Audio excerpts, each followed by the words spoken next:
Hello guys, Somnath કિચનમાં આપ સૌનું હાર્દિક સ્વાગત છે। તો આજે આપણે બનાવવાના છે તુવેર ટોઠા। તો એના માટે મેં 500 ગ્રામ તુવેર લઈ લીધી છે અને અહીંયા આપણે 2 વિસલ તુવેરની કરી લીધી છે, બાફી લીધી છે તુવેરની। તો જોઈ લઈએ આપણી તુવેર બફાઈ ગઈ છે। તો હા, જોઈ લઈએ આપણી તુવેર સરસ બફાઈ ગઈ છે। તો આપણે તુવેર ટોઠા વઘારવા માટે એક નોનસ્ટિક કઢાઈ મૂકી દીધી છે। એમાં આપણે 2-3 ચમચા જેટલું તેલ જોશે, તેલ આમાં વધારે જોશે। તો આપણે અહીંયા એના માટે છે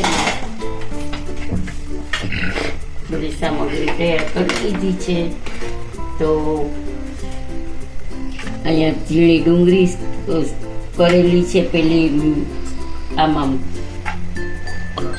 મિક્સરમાં ક્રશ કરી લીધી છે, થોડી કચકચરી, અને લીલી ડુંગળી સમારેલી છે ઝીણી, લીલું લસણ છે, આ લીલું લસણ ક્રશ કરેલું છે, આદુ મરચાંની પેસ્ટ છે।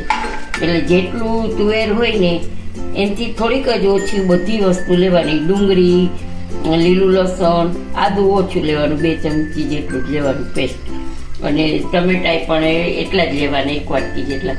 તો મેં આ બધું 1 વાટકી જેટલું માપ રાખ્યું છે। તો આ બધું 1 વાટકીનું માપ છે। લીલું લસણ, ડુંગળી, ટમેટા અને આદુ મરચાંની પેસ્ટ છે એ ખાલી 2 ચમચી જેટલી છે, આદુ મરચાંને। તો હવે આપણે એને અહીંયા તેલ આવી ગયું છે, ઓલરેડી ગરમ થઈ ગયું છે। તો આપણે જીરું નાખી દઈશું, અને અહીંયા આપણે ખડા મસાલામાં નાખશું લાલ મરચું, તમાલપત્ર અને તજ, લવિંગનો એક ટુકડો, અને 2 લવિંગ, અને હિંગ નાખી દઈશું। પછી આપણે નાખશું લીલું લસણ,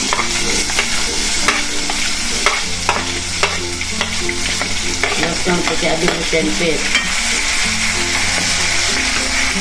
પછી થોડુંક ચલાવી લઈશું। પછી નાખી દઈશું ઝીણી સમારેલી ને ક્રશ કરેલી છે ડુંગળી।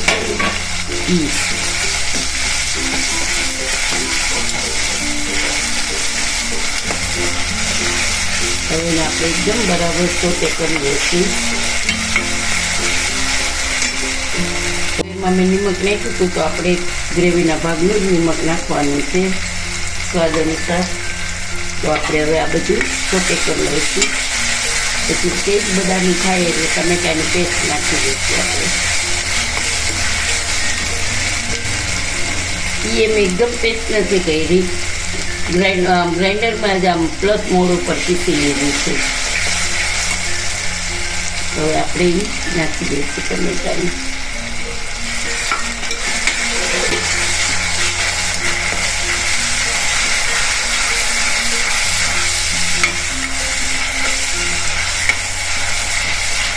અને આપણે ચલાવીશું થોડીક વાર। તો જોઈ ગાઈસ, આપણે જોઈ લઈએ કે આપણી ગ્રેવી સોતળાઈ ગઈ છે એકદમ। તો જુઓ, એકદમ સરસ થઈ ગઈ છે। તો હવે આપણે એમાં મસાલા કરી લઈશું બધું। પછી હળદર નાખશું, પછી લાલ મરચું નાખશું, અને ધાણા જીરું નાખશું।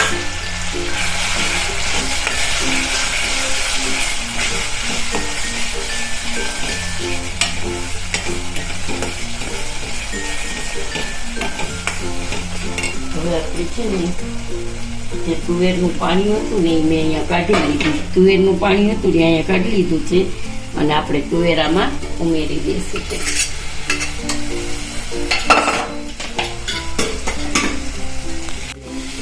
પછી આપણે આને ચલાવી લઈશું બરાબર સરસ રીતે।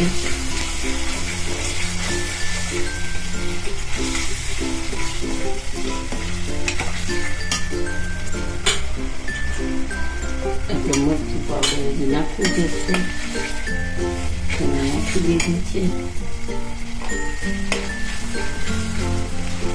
હવે આપણે એને થોડુંક પાણી નાખી તુવેરમાં મિક્સ થવા દઈશું, કે જ્યાં સુધી તેલ છૂટે નહીં।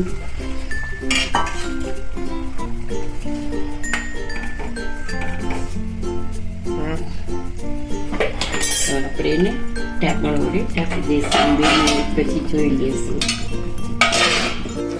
આપણે જોઈ લઈએ કે આપણું તેલ એકદમ સરસ રીતે છૂટું પડી ગયું છે, ઉપર આવી ગયું છે. તો આપણું